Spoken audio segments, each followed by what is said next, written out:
Hello and welcome to another episode, and this time not only of the vital signs and voices of New Earth, but also of the Soulpreneur Secrets. So I'm very happy to welcome today in a co-leading dialogue and dance with Deborah.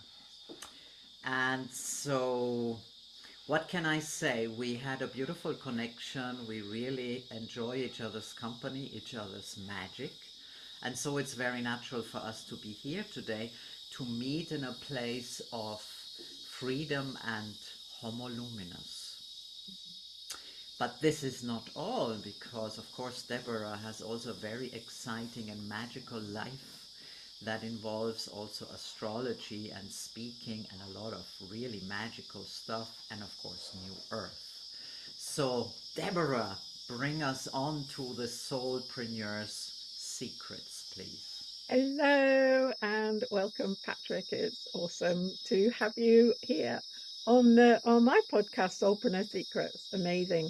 So yes, as you just said, I'm an astrologer, and we didn't realize that we'd actually booked to have this conversation on the full moon and the eclipse, lunar eclipse. So you asked if I would just say a little bit about the astrology. So we've got a full moon in Pisces. So the sun is in Virgo and the moon is in Pisces, and they're facing each other. But it's more than that, because at the moment we have a very interesting shape going on. It's the shape of a kite, a blue kite, and the sun is at the tail of the kite, and the moon is on Neptune at the leading end of the kite. So Neptune rules Pisces. So this is a very, very Neptunian, Piscean full moon. And in terms of looking at freedom and Homo luminous, Neptune at its very highest vibration is where we connect with the imaginal realm. It's about unconditional love. It's about the fact that we're all one energy, and a bit like that we're each a drop in the ocean. So we're a drop, but we're in an ocean, and we're also the ocean in the drop. And as we've discussed before, that we're evolving into this new form of much more unitive consciousness, which is what Pisces and Neptune are all about. So the sun and the moon are setting off this axis that we have at the moment that is focused on Neptune. So it's an opportunity to move into the imaginal realm, to visualize what you want, um, and to basically look for love. It's like, if you look, whatever you look for is what you find. Mhm. So if you say, right, I'm going to always be on the lookout today for magic, well, then you'll see magic. Or I'm going to be on the lookout today for love. Oh, you'll just see so many examples of love. So I think that this period, it's sort of climaxing on the full moon and the eclipse, but actually it's spreading out over about a 2-week period with this sun opposite Neptune. So I think we're in this middle of this very, very precious time, if you like. There's a little window that is like very sparkly and an opportunity. I mean, I just want to play. I Yes, just want to play. yes, this is very much what I feel like too. I don't have much sense of time, but now it feels like I have no sense of time. It flies or it doesn't fly. It doesn't really matter. And, for me, the signs of New Earth are definitely in correlation, in harmony with astrology, with the stars. You Definitely. cannot, you cannot fight it. You cannot ignore it. This whole process, these whole signs of New Earth, they are connected to the stars. And if we don't start learning to dance and to enjoy that and to play with these energies, I think it's very difficult. And for me, this is actually where the freedom begins. we have a choice to say, wow, we've got this beautiful opportunity and we can take it. And of course, we are also in that last Pluto retrograde with Capricorn and ready to go in November into 20 years of Aquarius. And this is all happening. And this is only two aspects. I'm aware there's much more happening out there. So thank you so much for your beautiful insight and to set the scene for us today. I also want to say at this point, we also have another passion, not passion, yes, it's also the tarot. And I know that you're doing a lot with the tarot, and I choose to have my cards here, but not doing so much with the tarot. But today I want to share something about the tarot that also has to do with freedom. When I was very privileged, I want to say there was a lady who discovered me in a way in New Zealand on a market in a crystal shop. She was the owner of the crystal shop. And of course, I love crystals always. But she's also one of the best tarot teachers in New Zealand. And I can say her name, Kay Ford. And she eventually got me into the tarot. And I was lecturing at the moment, language, culture, semiotics, all that kind of stuff. And for me, the tarot was that key that unlocked truly the signs. And so I know that freedom means so much. Reading the signs, being able to go with that flow. And I'm really happy that you're setting the scene today with the full moon in that beautiful way, that opportunity, that window of 2 weeks to dream, to imagine, to play. Yes, very much to play. And also, you know, we discussed, you know, before what our combined sort of like generalization of what freedom meant to us. And, you know, please feel free to add. But I think one, you know, what I said for myself was that it was about the lack of any fear, you know, so that if as soon as you're afraid of something, you're not free because you're stuck. You can't move. You can't move forward if you're afraid. It's like there becomes a barrier. And so therefore, you know, your freedom is restricted. And what I see is like this 2 weeks is a really opportunity for us to go, oh, why don't I feel I can do that? Oh, what am I? Oh, I don't want to be afraid of that. You know, I'm going to take that little risk. And just to keep on monitoring all those, no, don't want to do that. And, you know, like, what is it you're afraid of? Because unless we are able to, as you said, to flow with the magic, then it's very hard to experience freedom. Yes. It takes that trust in the magic to be free. Yes. And to live without fear. Yes. Of course, we know fear is one of the most incredibly strong energies that are holding humanity. This is what has stopped us on a collective level to evolve for a long time. Of course, we know energetically, ascension, astrology, we couldn't do it before.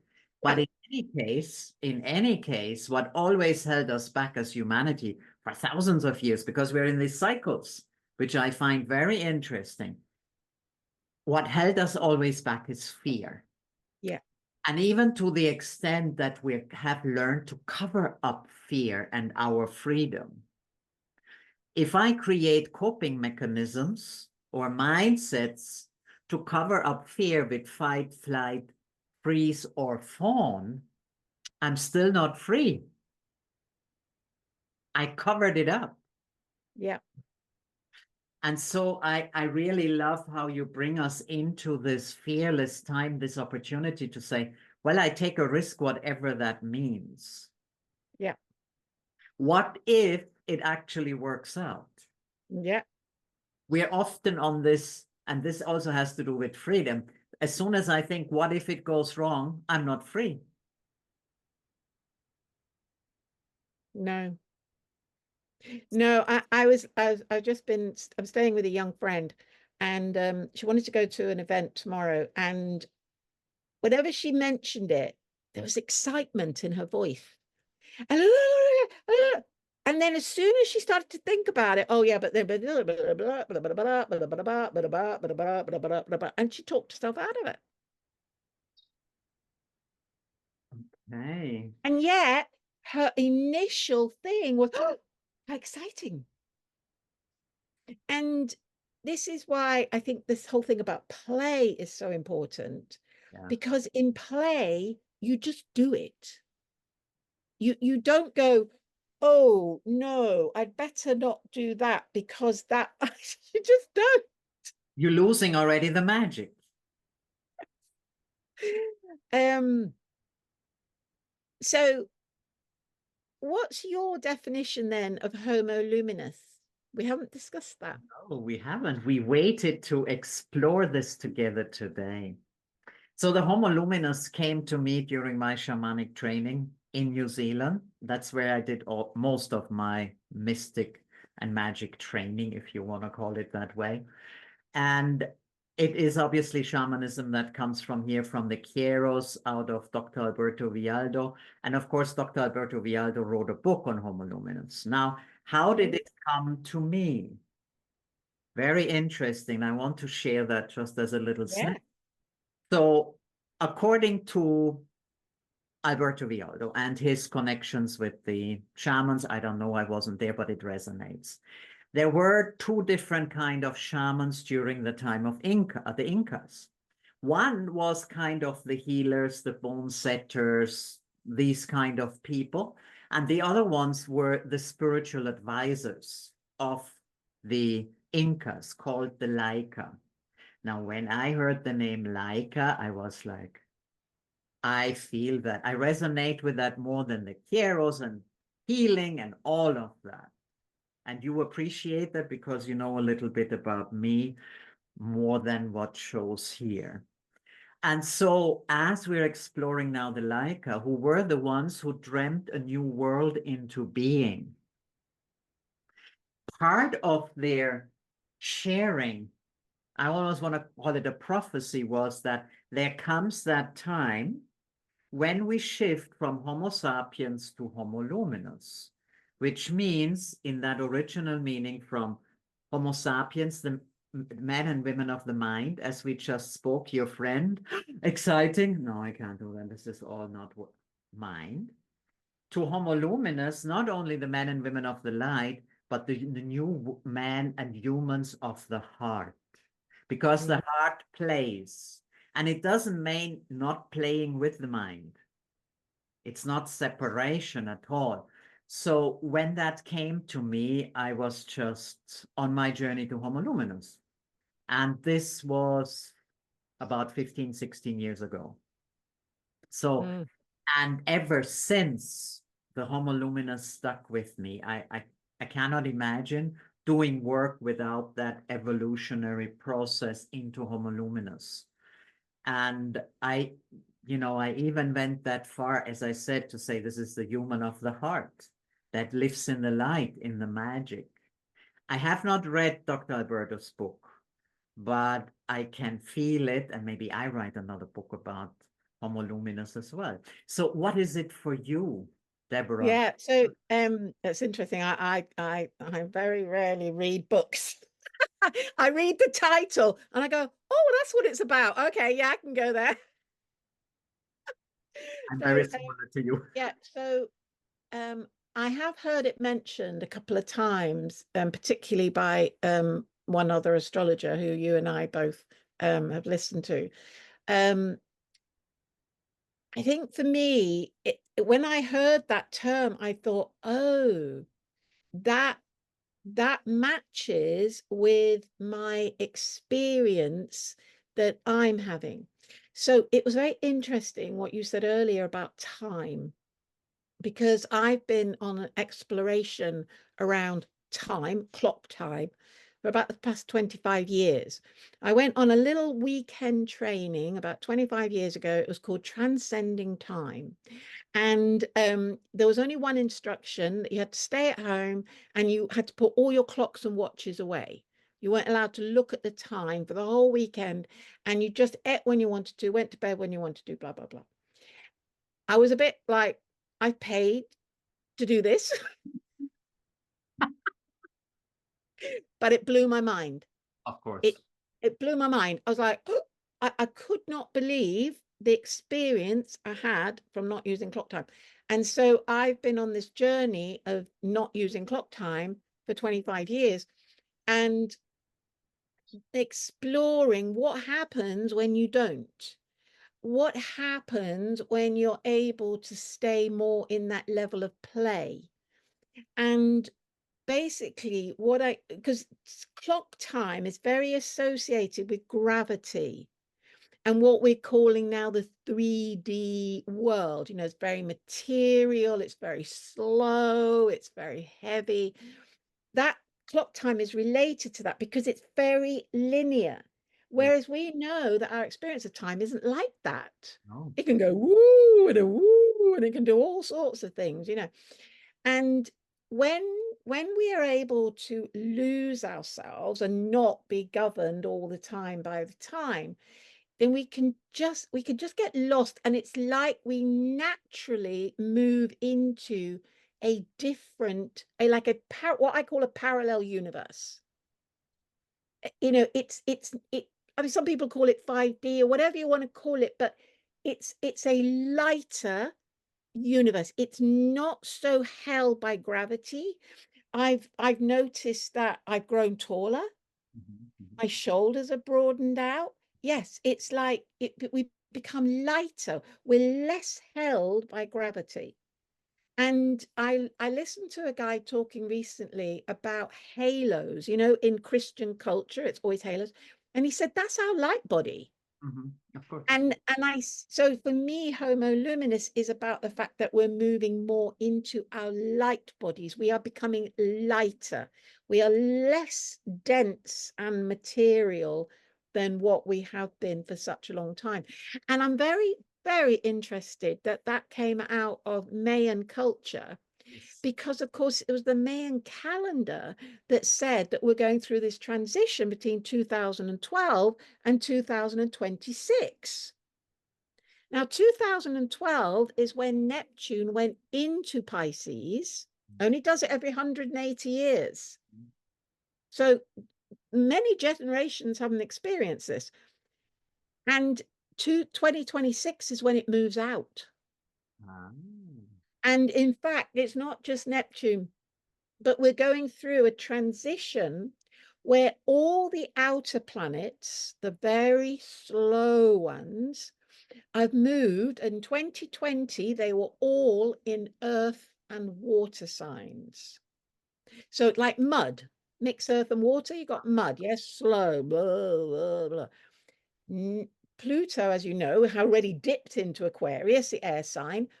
But by the middle of next year, they will all four have dipped into the next sign. And by 2026, they will all be there for, well, some of them for a very long time. And it's all air and fire. So we're going from earth and water to air and fire in 2026. So that it's almost like we're emerging out of the mud and we're becoming, you know, you think air and fire, that is fast energy. You think light, it's fast. Yes. You know, so we're moving into this much more ethereal, lighter, faster energy. And as you say, you know, the chances of them all going at the same time, You can't just make it up. You no, cannot make it up. And also, no, as you said, the synchronicities between the Mayan calendar and all the other Vedic and whatever other calendars we have, although they might be bound in a particular time system of Gregorian or whatever, doesn't matter. they're all aligned. Yeah. So you cannot run from that. I really love how you talk about the Homo luminous and the luminous field that we are actually taking in. And of course, we know that humans have changed from Homo erectus. Maybe, I don't know if it's all true, but it doesn't matter. But definitely we are that human that we are now. And definitely there was a Neanderthal before. And so for me, that is evolution. I'm not a Darwin man at all because I don't believe in the survival of the fittest. This is not how the magic of nature, and of course, nature, I mean the whole nature, including astrology and the cosmos, it's not how it works. It works in synergy and synchronicity. It works in harmony and it works in cycles. And so I really love how you bring that in. And of course, we're talking now about the body is changing into a more lucid form. And of course, that's related to the air and the fire. We're starting to clear up the throat and speaking our truth. And our truth is a freedom. Although maybe the freedom of choice is not what it was 20 years ago, but maybe it's a totally different freedom of voice as we ever had. Oh, absolutely. I mean, this is all about coming into our authenticity, coming into our sovereignty.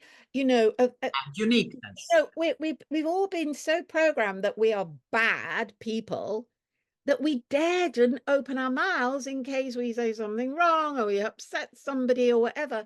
And so we're so afraid to actually be ourselves, to be our true selves, our playful selves. One thing that I've experienced, and I heard somebody talk about it the other day, and I can't remember what now, but when we allow ourselves to play and to truly just be ourselves and to just see magic and just see love, it's a very interesting thing to do if you're like in town or something like that, to just drift along the street and just go, oh, it's so beautiful. Oh, wow, it's just so lovely. Oh, whatever. Do you know what? You realize that actually you're in a different universe to everybody else. Of course, because there is a difference in living in a density. And Yeah. what I understood now, I got this message in a meditation the other day. It's not only the heaviness, it's also the stickiness. Mm.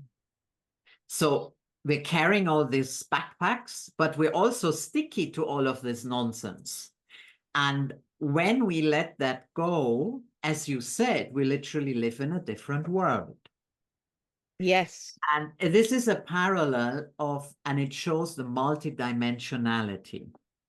Yes, exactly. And 5D is not the end of a story. There's a beautiful British man who actually says now we're accessing 60. And I'm sure you and I access also 11 and whatever. Hey, I have no idea if I do, but I've certainly had people say to me, oh no, I live in 12D. So there's like, And I have no idea. the very important thing is, and this is where I feel it becomes tricky. People then say, you are living in an illusion, you are not real, you escaping. But actually, and this is very important, this is not true. The truth is, choosing to live in the magic is just as much as choosing to live in the 3D matrix. It is Absolutely. actually, and I find that interesting, and the Homo luminous is, I feel, what makes that possible. You're just choosing another reality in this reality, in the multi-reality. It's not meta either. No, it's very real. Yep.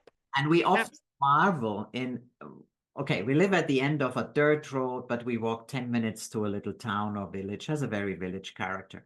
But as soon as we walk out, there's neighbors. And it's just so beautiful. 95% of them are so friendly. You say hello, never share a conversation, but you can feel the heart connection. yeah. I don't know anything about their life. We don't have conversations. But as you said, when you step out in that magic, you find other people who step in the magic with you. And it's weird. You can be walking down a busy street and nobody sees you. Nobody sees you. Nobody makes eye contact. I walk down the street smiling, looking at people. Nobody sees me. Nobody sees me. Nobody. And then suddenly somebody will. Uh-huh. And it's like, yes, Got another one. yes. And often it's children. Yes, children, of course, more because children are not so sticky and not so heavy. They still don't carry all of this nonsense with them. And so, Mm, as adults, and you and I have gone through all of the nonsense ourselves, it is a choice. And for me, choice is another sign of freedom. absolutely. When I had no, I don't want to say no clue, but almost no clue. One of the first workshops that I created and conducted on my own was the power of choice. It's about freedom.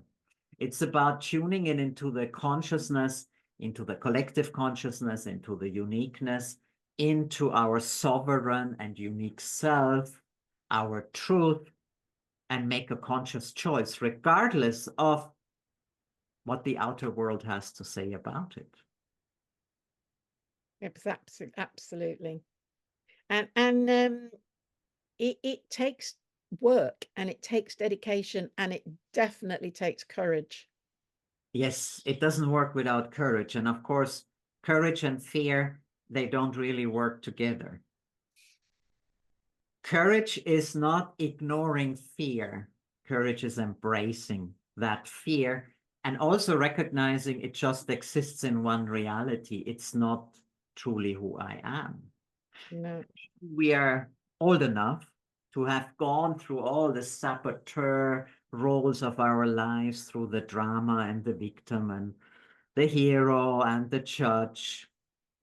And it is interesting when we make that conscious choice, we are courageous because we understand that what is truly the illusion is the fear. Yes. And I heard somebody say a very interesting thing the other day, that, as you say, we always have a choice as to where we are focused. Mhm. Okay. So we can focus to always look for the love or the magic or the beauty or whatever. Or if we don't, our default is to see the problems. That's not a choice. That's a default. Yes, and this is very lovely that you say that because that is related to the mind games. Positive intelligence gives us more insights about that at the moment. I still love some of this stuff. I don't subscribe, I don't believe in methods, but there's also always something useful there. So if we go in default, finish, and then we go in that circle of problems. Again, I more than 20 years ago teaching, I'm like, the problem is how you look at something. When you change the way you look, maybe it's not a problem. And if you want to hold on to a problem, what is not the solution, but what is the learning? What is the blessing that you're getting out of it? Yeah, because there's always something. There's always something. But as you said, by the very choice of the choice is that you see a problem, then you go into default. The choice is when you see a danger, you go into default and then you're losing it. You lose the magic. Well, I mean, what this person said was, it's not even a choice to go into the danger or the fear. It's a choice not to go into the magic. And then automatically you default into the fear and the problems. And you see, this is where the Homo Luminous comes in again. As we are receiving all this beautiful energy, light codes, there's also a lot of music, of course. There's a lot of sound going on. Sometimes in nature, we switched off my nature sound because the cicadas can be really noisy. But the sounds of the nature, I feel they are also part of the light codes of the cosmos. Absolutely. And Absolutely. music that we can play, not much music, not all music, of course, but like the music that we play with the pentatonic instruments and all of that, they are part of these codes and keys that allow us to become homoluminous. And of course, the homoluminous has that choice, never falls into that default. No, I'm not sure I know anybody who is there entirely yet, but No, we are not there yet, but this is one of the evolutionary sign. So when we don't fall into the default anymore, then we have that next piece of evolution to Homo luminous. Yeah. I mean, we And I can see that with think, triggers. Sorry, let me just finish this little yeah, piece. yeah, We can see that with triggers. We work a lot with triggers. What you can't do yourself, you can't guide others, right? It's like that. So as long as you're getting triggered by something, you go into default. yeah, As more as you understand what is behind the trigger, not the coping mechanism, going still behind, then that's where you have a choice. yeah. And when the triggers go, so goes the default. Yes. And that's another area that I have been working on that maybe we could save for another podcast, because that's all about epigenetics Love. and reprogramming our DNA and bringing more light codes back down into our DNA.